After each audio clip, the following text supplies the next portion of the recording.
listening to the Boss Lady Generation podcast with Elle Westley. The Boss Lady Generation community is a group of worldwide women who have made a decision to take charge of their lives and be their own boss. Our goal is to empower women entrepreneurs of all ages to take action and pursue their dreams on their own terms. For more information and to join Boss Lady Generation for free, go to bossladygeneration.com to sign up now. And now, on with the show.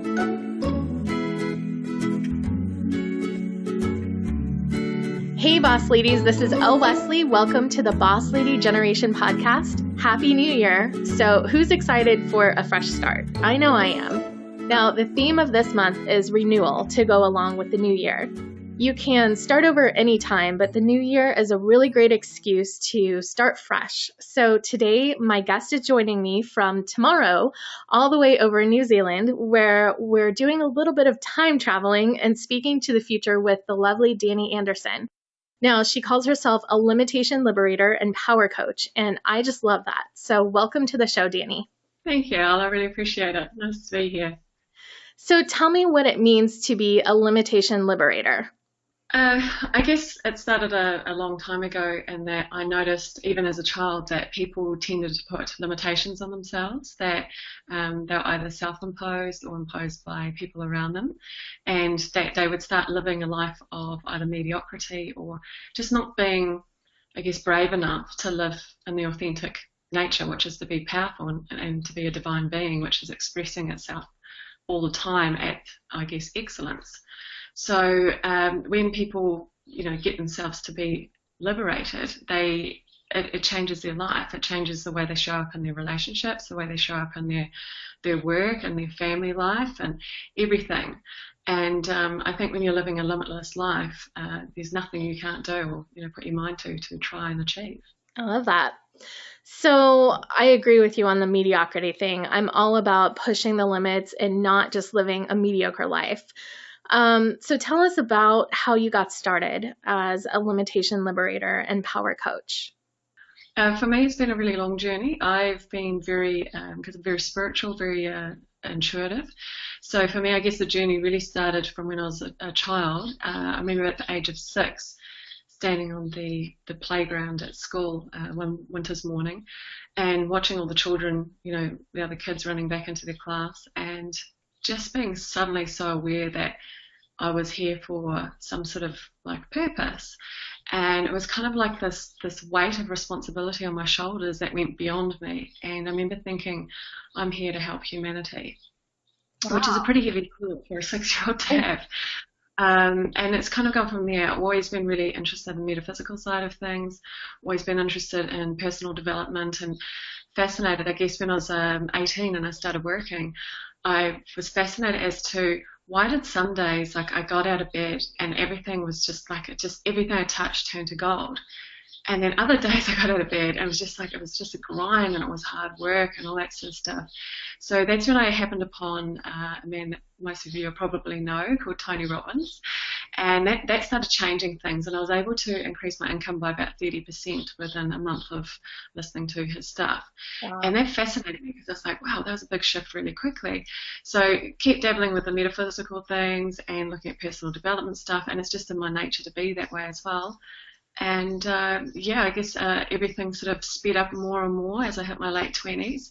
The energy was increasing, my intuition went off the charts, and I was trying to keep a lid on it in a corporate job, and I realised I can't keep it contained. So I started being more authentically me, more aligned to who I really am and the way that I show up in the world. And as I did that, I found that people were more accepting of me instead of rejecting it, which is good.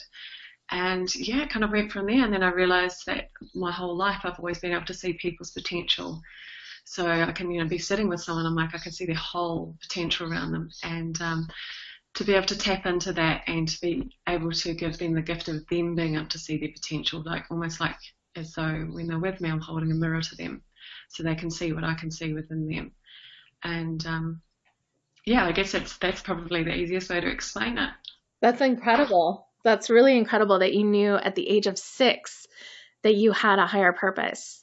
I mean, at the age of 6, I don't even know what I was thinking. So that's just amazing that just washed over you, it sounds like. and you just knew that you had that bigger purpose? I don't know. I just remember that very distinct moment. I was always aware of things around me, always aware that I could walk into a room and understand what was happening on a much deeper level than what I was maybe led to believe. So I just learned to trust my instincts very young. I remember my father's business. He had this man working for him, and I just did not like him, and I used to just stare him out. I think I used to just, goggle eyes at him, and he must have known. And he said, like, keep your nose out of, stick your nose out of my business. But I remember saying to my parents, he's a bad man, he's not a good man, and not being heard, of course, because being so little, and ended up that he was embezzling money from my parents. So I learned the instinct I get, even if I couldn't understand it or maybe translate it correctly. It's like that feeling as a knowingness.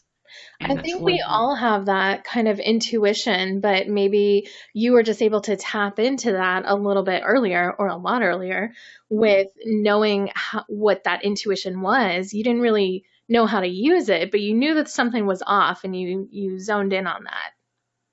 Yeah, that's it. And I absolutely agree with you. I believe everyone has intuition. And it's like anything, right? Like some people, it's a bit more natural, like maybe for me, because I know I chose this lifetime to be more that way inclined from a younger age. But a lot of people, they'll go through a life crisis, like a marriage breakdown or a loss of someone dear, or they just go through a health crisis, and that will erupt all of this sort of energy within. But everyone has it, and I always say, it's easy to work. It's just like if you go to the gym, if you start lifting weights, you're not going to be able to lift 100 kgs straight away. But if you start, 10 kgs, 15 kgs, and build your way up, it's the same with intuition. It's like a muscle. The more you use it, the more you trust it, the stronger it becomes. So would you say that becoming a coach was the only logical step for you in your career path? Yeah, definitely. I mean, I wanted to be a coach from when I was, I guess, 18, 19, but I didn't really quite know it was a coach, and I thought that, life coach could only be as big as like Tony Robbins, that there weren't like people that were at different levels. And I think that I thought, maybe counseling or psychology might be the way to go, but as I looked into them, they didn't resonate. And people always came to me. They're always offloading everything. They're always talking to me about their relationships, talking to me about where they're at in their lives. So I was always able to build trust and rapport very, very fast. And quite often for people that would be senior to me, maybe 10, 20, 30 years older. So it was always, I guess, inevitable. And it's just the last few years where it's like I can't ignore it now. Like I need to do it, as an actual job instead of like as a hobby. So, yeah. So when did you go full-time as a power coach?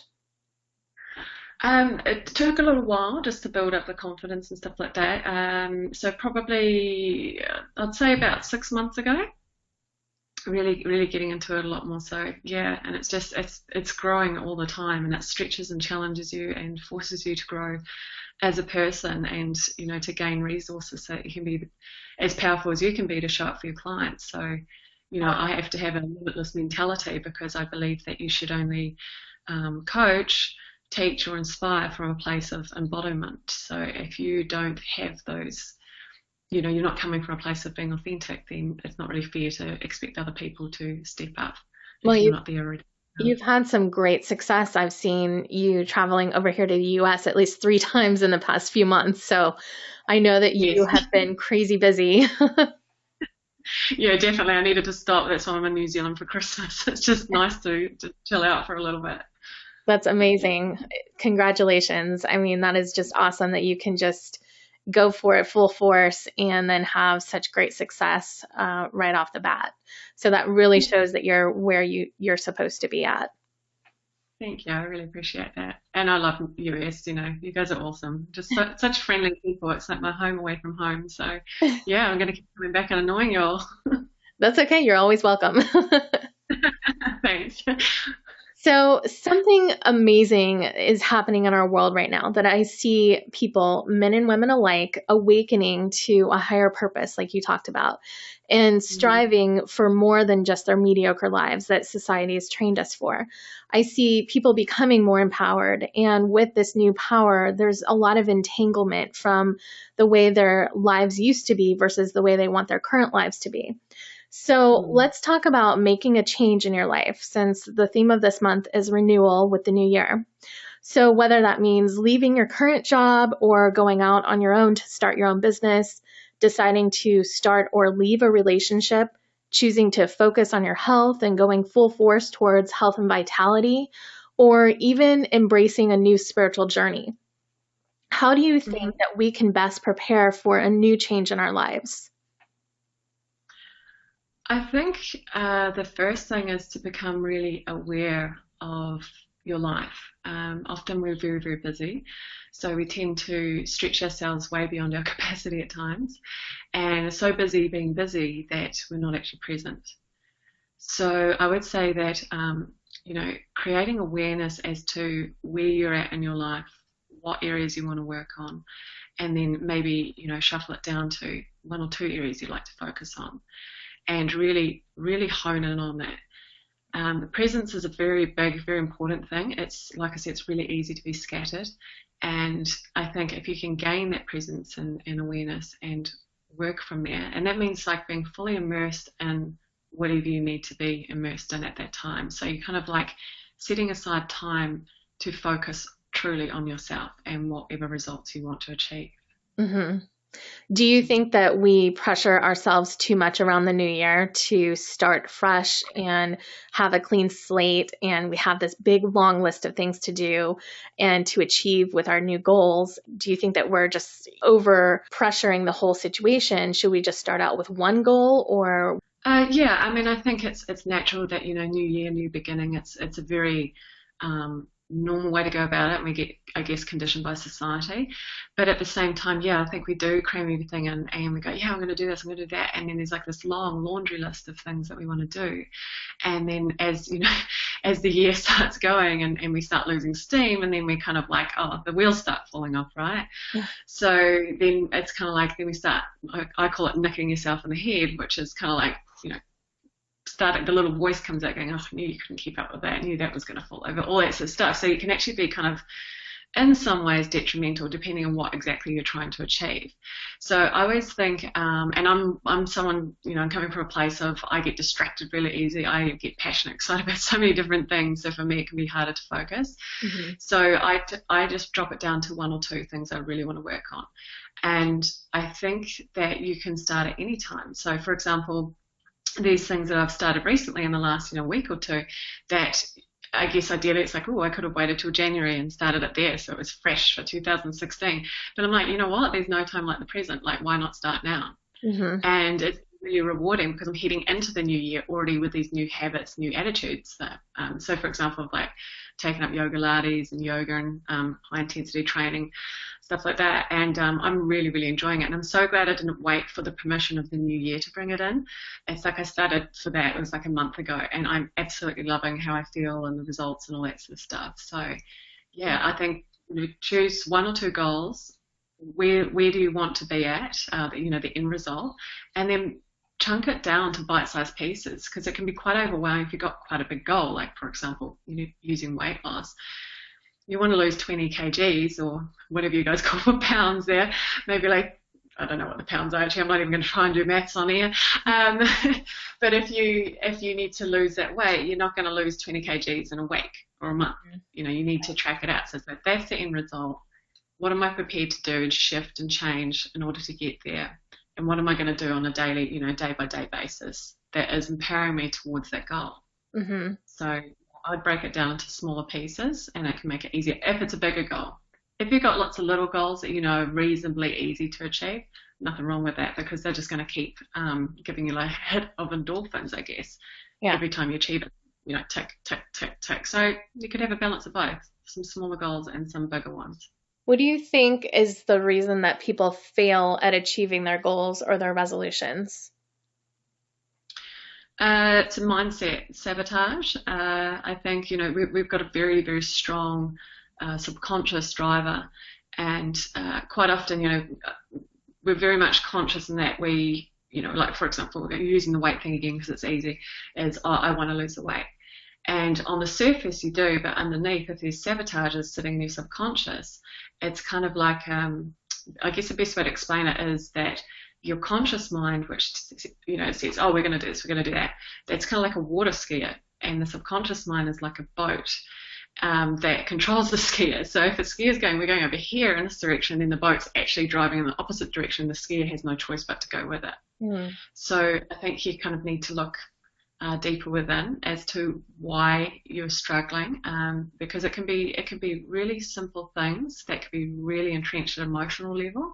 And it's like, if I don't know, you can have a story around it, right? So if I lose the weight, maybe I will get more compliments and actually feel uncomfortable taking compliments. It can be really unusual and sometimes strange things that we, connect to why we need to have a sabotage. That's interesting, because I think it also relates to how we hold ourselves back in our lives in general, and why we don't go for our full potential, whether that's in our lives or our careers in the business world. And some of us choose to stay in situations where we're not fully satisfied, but we would like to be in a better situation.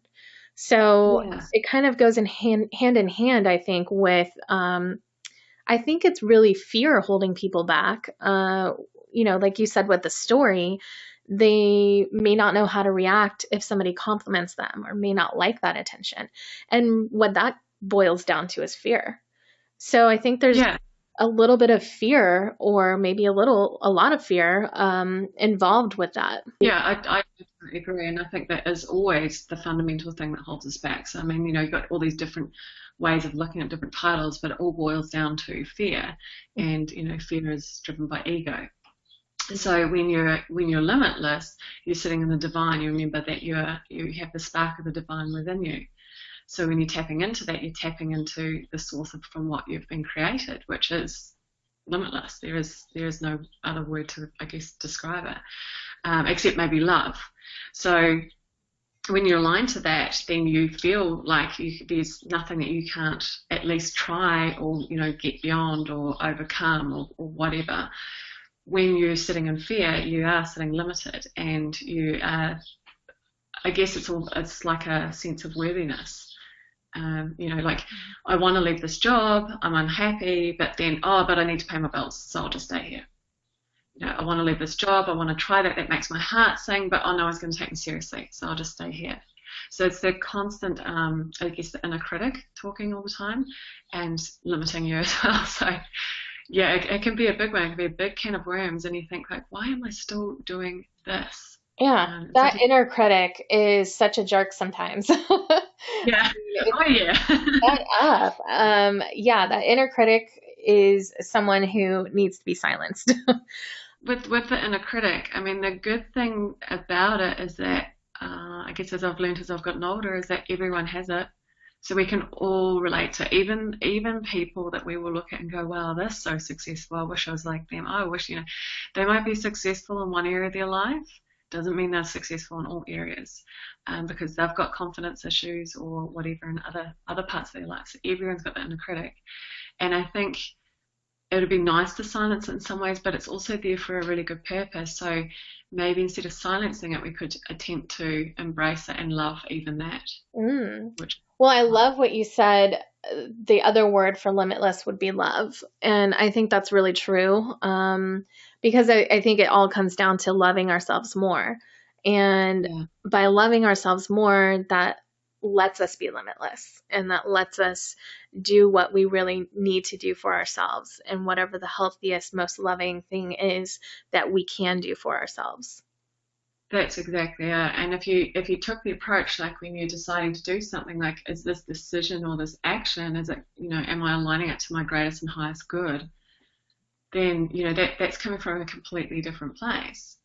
And it's going to get completely different results, because if you honor yourself and you honor your power and you put yourself first in a selfless way, not a selfish way, then you're going to show up so different, because you're going to come at life from a glass, half full attitude as opposed to glass half empty. So, yeah. So what would you say are the 3 biggest things holding people back from making positive changes in their lives? Oh, that's a good one. I I think a big part of that would be like fear of rejection. That's really high on the list. So, like um, I guess, yeah, with regards to the rejection, it's like, oh, if I do it and it doesn't work, then, I'm not going to be loved. And that can be anything, if you go and announce, That's like, a I'm going big to lose one. all this weight, and then you don't do it, and then everyone's like, oh, and they might not necessarily think that, but we think that they think that, and then we can feel really, So then it's like, oh, well, why even bother in the first place? Or why go after that, maybe ask that person on a date because I'm just going to get rejected. So now I'll just stay over here and stay safe. And then you're living a life of not knowing, you're not living fully. It's Right. better to be rejected, know where you stand and move on because there's always going to be another opportunity. The other area I would say is a lot of it can be like time constraint, is that we just fill our lives up and we're so busy being busy. We don't create time for ourselves. So if we don't do that and we're stretched already beyond our means, then if we can't give to ourselves, how are we going to do the things that are really important? And I guess the third one is a really good question. I'm really actually having to think about this. The third reason people limit themselves, it can be just conditions like habits and behavior. It's like it's comfort. It's really, really comfortable doing what you've always done, even if you're getting the same results you've always got. Hmm. It's incredibly comfortable. To get out of your comfort zone, it requires a lot of inner strength and a lot of courage. And every time you do it, the more often you do it, the easier it becomes because you start having like a reward system going on in your head where you're like, I did this and I got this reward and I did that and it felt good. And so you're starting to recondition, reprogram your beliefs. But if you haven't done that for a long time and you just don't even know what it is to be out of your comfort zone, like you can't even fathom it, then you probably really need to give it a go. And even if you start small, it's just something like, drive a different way to work just to shake it up. I don't know. Yeah, I always say get comfortable with being uncomfortable. And, Yeah, it's hard because it's not fun being uncomfortable. Nobody wants to be out of a comfort zone. It's not a fun place to be. But when you do step out of it, you realize there's so many other opportunities. And then you get comfortable with that new uncomfortable place. So the three reasons you said is fear of rejection, time constraint, and habits and behavior, right? yeah. I agree with those. Those are really powerful. Do you think that money or lack of money holds people back? Oh, yeah. I mean, it's relevant to the goal. If you need you want to get $1 million house, and you don't have $1 million in your bank account or the means to get a mortgage to offset the difference, then yeah, that's going to need money. But not everything needs money. And I think sometimes also money can be quite good in that you can learn to become more creative in how you go about it, because it's such a fundamental part of our existence. And it's not really something we get taught about in school the way that I think we should. We're not really financially educated. The wealthy children do. But I think it can be, again, another excuse, again, relevant to whatever the goal is, but there's always ways around it and ways of being creative. And sometimes when they're forcing you to be creative and think outside the square, you'll come up with a much better solution than had you had the money and be able to just go, wham, bam, thank you, ma'am. Hmm. So I think it's an opportunity for growth instead of limitation. Depends how you want to look at it. Yeah, it's kind of a mindset. Do you think there's a better way to view money, or for those of us that are starting new with a new business, and money is usually top of the list as far as important things to consider? How are you going to make the money? Where's the money coming in? How do I get my first client? Those are all questions I hear new business owners asking, and it all comes back to fear of the unknown almost. But I think that also changing your mindset around money can help those things, can help alleviate those fears. Yeah, definitely. And I think like if you're, for people who are going out to be coaches or any sort of business, maybe healers or whatever, it's there's two schools of thought here. So the first school of thought's like, get into the slipstream of the universe and trust and let go and let God and, and everything becomes successful kind of overnight. I'm of, as much as I believe in, a lot of, I guess, principles of that, I also believe that we are very much in a 3D world. And so the reality is you need to keep a roof over your head, food on the table and clothes on your back. So for me, I had a different approach. I thought, no, I'm going to keep my contracting work to the point that I could build up my business. That's maybe, that could be a story maybe that I've gotten stuck with, but I do know of friends who just, some of them have just let go and they've done really well. And other people have let go and they have bumped along and struggled. And I know because I've been the one to help them pick up and get back on track, and so they can project to the world, yeah, it's all great, it's fantastic. But yeah, they've had a really rocky ride. Mm-hmm. And had they just been a little bit more patient and kind of like realize like, hey, I'm fueling my passion by having it on the sideline. It's not like I've given up on it. It's just that I need to build it up, especially if you've got a family or something. There's nothing dishonorable in keeping your job, even if it's a full-time job and you're working on your passion. Whenever you get the opportunity, you're still going forward. And I think it's about not being hard on yourself. So that's what I would say is that, it's a different approach for everyone. You've got to do what feels right for you. But for me, it's been, don't just quit job and walk away, because everyone's got different fear levels and different life experiences to do with the money story. Right. So nothing triggers it faster than going, hey, I've got no safety net behind me. Some people will do really well. Other people take a bit longer to get there. They can do incredibly well, but they just need maybe a year or two before it really starts taking off. Mm. That's a really good point, because there are a lot of people that just quit and walk away. And there's also a lot of people that quit, walk away, and end up falling on their face, like you said. So yeah. It is risky. And I love that you said that there's no shame in staying there, pursuing your passion, keeping your day job, and working on your passion at night or on the weekends, and building up your business on the side. There's no shame in that. Absolutely not. I just think when it comes down to doing what you want, if you are really doing what you want in life and you're following your passion, you're going to be successful at it.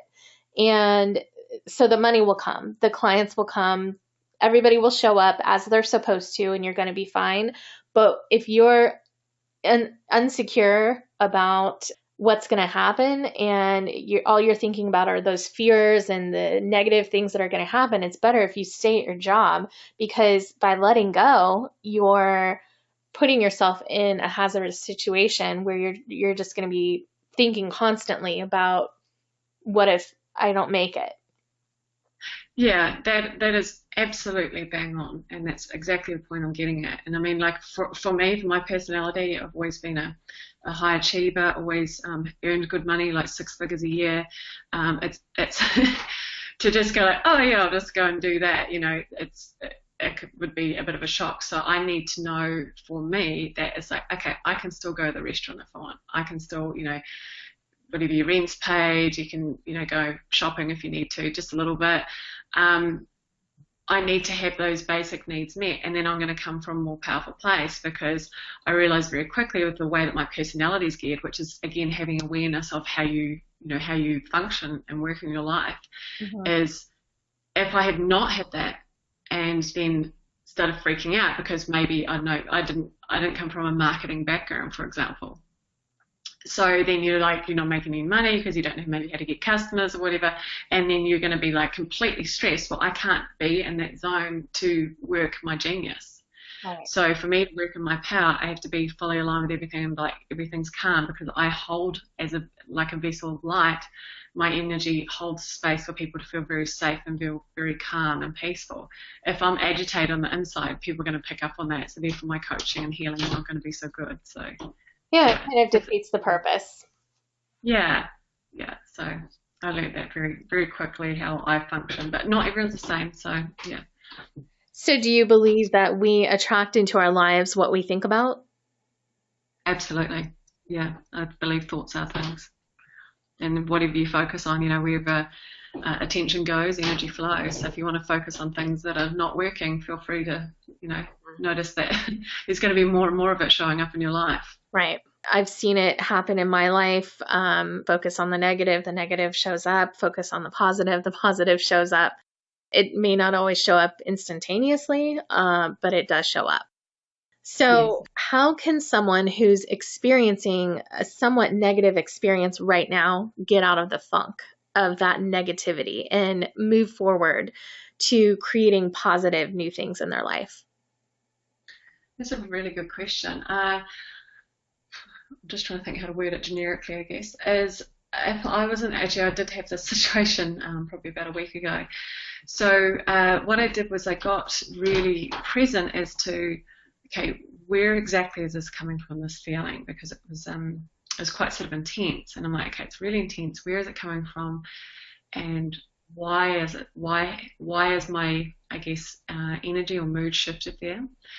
And what can I do to adjust? So what I wanted to know was like, what was behind all of that? Like, what is the actual need or the feeling in behind it? So if you go deep enough, you might find that it's like, oh, I'm scared, or I don't know what to do next, or I'm feeling dejected, or whatever it is. And then by sitting there, it's like you can then give that part of you, I guess, some love and attention, and just be really present with it. And it's almost like you're talking to your inner child, because that's usually where a lot of the stuff flares up. Tell yourself you're going to be safe. You have to know that you're going to be safe, and then you have to take action, which is going to be completely counterintuitive to how you're feeling. And that is probably the hardest thing, is that if you're feeling in a slump or you're feeling in a rut, the hardest thing to do is start coming from a place of I trust. I trust. Because I tell you, when you do, everything shifts really, really fast, but it can be a bit of a journey to get there. So for me, what I do is I have certain music, which is like I call it my up music, or music that inspires me or motivates me, and I'll listen to that, full volume, whether I've got headphones on or got the stereo up loud. Dancing's good, that shifts a lot of energy and stuff as well. Doing stuff that makes you feel really, really good, that maybe you wouldn't normally do at that time of the year or that time of the day or whatever. So if you get a lot of enjoyment out of cooking or baking a cake, and there's no real reason, like say you only bake cakes on I guess say birthdays, just bake a cake. If that's what makes you feel more harmony or feel like calm, do that, and then go and then forward that gift on. So take it to your workmates, or take it to your kids' play group, and share it with people, and watch the joy that people get out of your creation. So you're now shifting it from you, and you're shifting it to a different perspective of how can I serve? And when you sometimes just that small shift of like, how can I realign myself but also affect other people in a positive way? When you get that feedback, especially something like that, instant feedback from people, and they really appreciate what you did or done, it changes things. And I think that's probably the easiest way to go about it. I find that when you're serving, you're actually serving yourself as well. So it makes you feel better. And getting to that place where you can treat yourself better. And I like what you said, go bake a cake. For me, it's probably cuddling with my dog, but she makes me feel happy. So maybe I'll just go cuddle with her for a few minutes and I'll feel better. It's find a better place for yourself so you can feel a little bit better. Whatever that better feeling is that you can do, just get there. And then that's going to affect everyone around you as well. It doesn't have to be a big thing, like you said. Like I've always realized that when things are, you have moments. We all have moments. It doesn't matter how awesome you are at coaching or whatever. You are a human being, and you have human moments. So accepting that, first of all, you are going to have days that just throw you. You're going to have people that just wind you up. But the difference is how quickly you can recover from that blow. And it can be really simple. And people, we tend to overcomplicate it because we're so busy and all that. Sometimes we just don't think and just slow down and go, what do I need? What do I actually need right now? Like, why is this emotion turning up? It's like, okay, I need to feel more fulfilled over here or whatever. But small things, can lead to great things. So, from the acorn comes the oak. And that started from a very small, humble beginning. So, like you said, cuddling a dog, baking a cake, go for a walk. If it's raining, you wouldn't normally go for a walk in the rain. It's like take delight in walking in the rain. Find small things to take delight in that will shift your vibration, will shift your mental attitude. Keep finding things that make you feel a little bit of spark. The music, the dancing, the anything. You can go gardening. Whatever you want to do, get on the phone and talk to a friend who always makes you feel fantastic, or read 2 books for your kids that night, because it gives them a great amount of joy that, wow, they didn't just get 1 book from mum or dad, they got 2, and just that joy, like sit there present with their joy and you'll start feeling it too. That's so great. Do you think it's important for everyone to have a mission in life? I think it's a good idea that people kind of know what they want out of life, but I think that there's different strokes for different folks. So some people are very, very clear. I'm like, for example, I've always felt like I've had a mission. I felt like I was born with a very heavy one on my shoulders, but not everyone's that way inclined. And I've learned that, it takes all sorts of people to make up this world. And it's a beautiful thing to have a thing called variety, because if everyone was like me, that'll be really annoying. So it's good to have, the variety as a spice of life. So I think if, a mission can be termed in different ways. So a mission could be like, oh, that person wants to build a 7 or 8 figure business that's very, very successful globally. And then someone else's mission is simply, taking my mother, for example, her mission in life has been to create a sense of family. Mm-hmm. And one is not better than the other. They're just different, but they are both beautiful contributions to our world. I love that. So if someone is considering becoming an entrepreneur, what is one piece of advice that you would give them that you wish you had known before you started out? That's another really good question. Entrepreneur. Trust yourself. Trust yourself and get, I think a good idea is maybe before you launch is go and talk to people who really know you and ask them what your strengths are and ask them where maybe your weaknesses are that they've observed. And you don't have to take it to heart, but I think it would be quite a cool thing to sort of understand that there might be some shortcomings that you might be aware of but you haven't actually faced. And it could be the difference of, financial hardship later on or not. And also the advantage of hearing the positive things. I mean, you could send out an email even. More so even, I guess, for the positive things, is that when you get testimonials back or you get feedback from people you respect and you hold in high regard, it doesn't matter what sort of day you have, you've always got those beautiful things to fall back on. And they've helped me a lot when I've felt myself doubting, as I go back and I read what people have said to me about me, and that just snaps you out of it pretty quickly, because you're like, you know what, I'm just having one of those days, it's going to be okay. That's great. Yeah. I love that, because it's so true. Reading what people write about you, you're like, is that really about me? You start to wonder, like, wow, I did that. I had that kind of impact on somebody.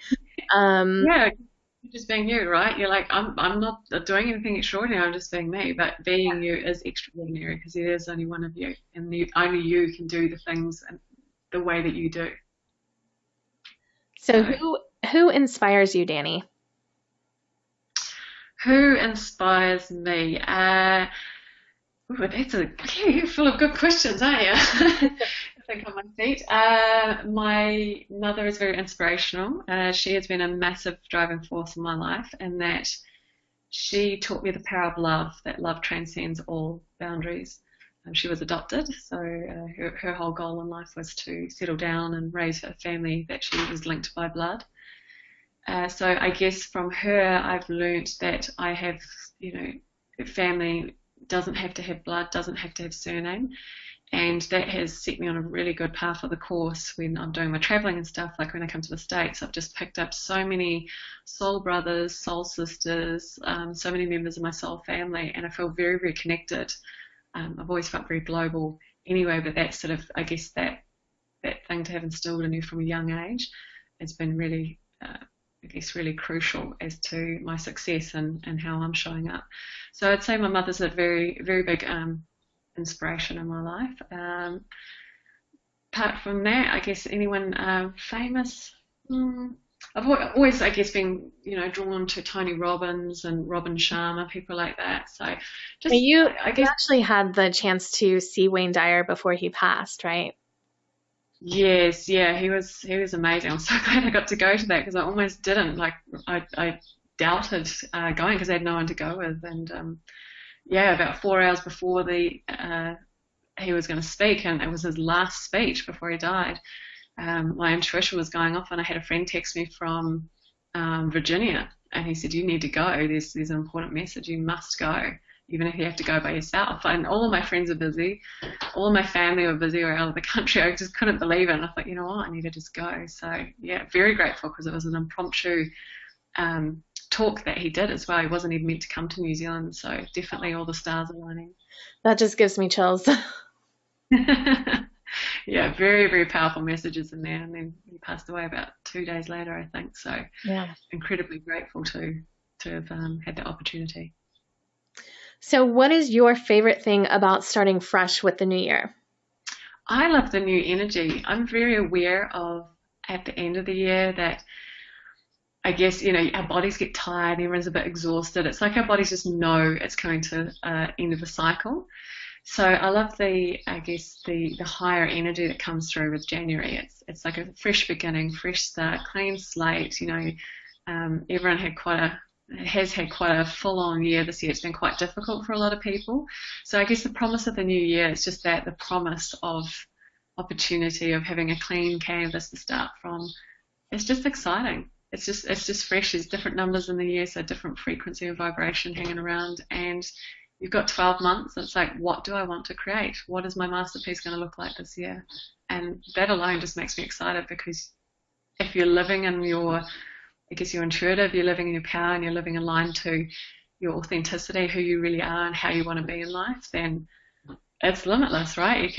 Anything can happen, and I'm really excited about next year. I know it's going to be huge, so I'm just soaking up all of the energy on the side of the fence before we get there. Yeah, I feel like the promise of the new year is the best way to describe it, because it's like it's building up and we're almost there, and there is a big promise on the other side. And like you said earlier, you can start with your goals right now. You don't have to wait for January 1st. You don't have to wait for that clock to change over to midnight. You can actually start your goals right now if you want. So what are your goals for 2016? What are my goals? Right. So I guess increase my business. I want to really push it. Really push it. I want to see what I'm capable of doing. So I need to, I guess, 200% where I'm at currently. That would be good. And for me as well, because I'm currently single, it's like I'm ready for that significant relationship, which I believe has just arrived. So that's going along nicely. So we'll see what happens. And who knows, might end up moving to America. So we'll see what happens. Yeah. Awesome. I have a feeling you are going to. Probably end up the other way. He'll probably go, "Oh, I want to move to New Zealand," and then I'll be like, "Oh." Never been to New Zealand, so I need to come and visit. Oh yeah, I have to come and stay. Yeah, you're always welcome. I've seen all the beautiful pictures, and I'm like, oh my gosh, it looks gorgeous. I have to go there. That's a paradise here. It's a very warm paradise at the moment. So yeah. So, Dani, how can our listeners find out more about you? You can go to my website, which is www.daniandersen.com. So it's just my name. You can go there. I'm also available on Facebook if you look up Dani Andersen, or Divine Power Coach under the business pages. And yeah, just if you feel the need to reach out or whatever, feel free to do so. I love hearing from people and hearing from customers, clients, and people that are just fascinated with the work that I do. It's always very very humbling. Do you coach both men and women? Yeah, definitely. I work with leaders and stuff like that. So people who are high achievers, people who want to have exponential success in all areas of their life. So quite often with leaders is that they can be very, very good at their business or very, very good at their career. But quite often their health and well-being or their relationships can be a little bit different or struggling because they're not always present, or they don't have the tools in that capacity of their life. So helping them to have balance in all areas of their life, so they're very successful in all areas, and I guess freeing up energy that could be currently being wasted, so they can actually be more successful, which means more financial gain as well. So it's kind of an all-rounder. Thank you for joining me today, Dani. I really appreciate it. It has been a really fantastic discussion, and Happy New Year. Thank you, Elle. Thank you so much for having me. I really appreciate it. And thank you everyone for listening too, and look forward to talking to you again soon. Thanks for listening to the Boss Lady Generation podcast. If you are serious about pursuing your passion, living a life full of purpose, and following your dreams, then I encourage you to join Boss Lady Generation for free at bossladygeneration.com. Follow your dreams, pursue your passions, and live courageously. Are you following your passions? Pursuing your dreams? Are you the boss lady of your life? Do you want to be? We are the Boss Lady Generation, an online community connecting through real life that empowers women to pursue their passions and follow their dreams on their own terms. Life is meant for more than just a 9-to-5 and paying the bills. You were meant for greatness.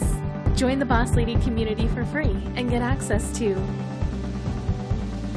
the Boss Lady member portal, the Boss Lady Toolbox, the essential tools needed to run your business, the Boss Lady Files to keep you organized and efficient, in the private Facebook group to connect with the global community of boss ladies. Inspire, empower, share. We are a movement, a revolution, a generation of boss ladies. We are Boss Lady Generation.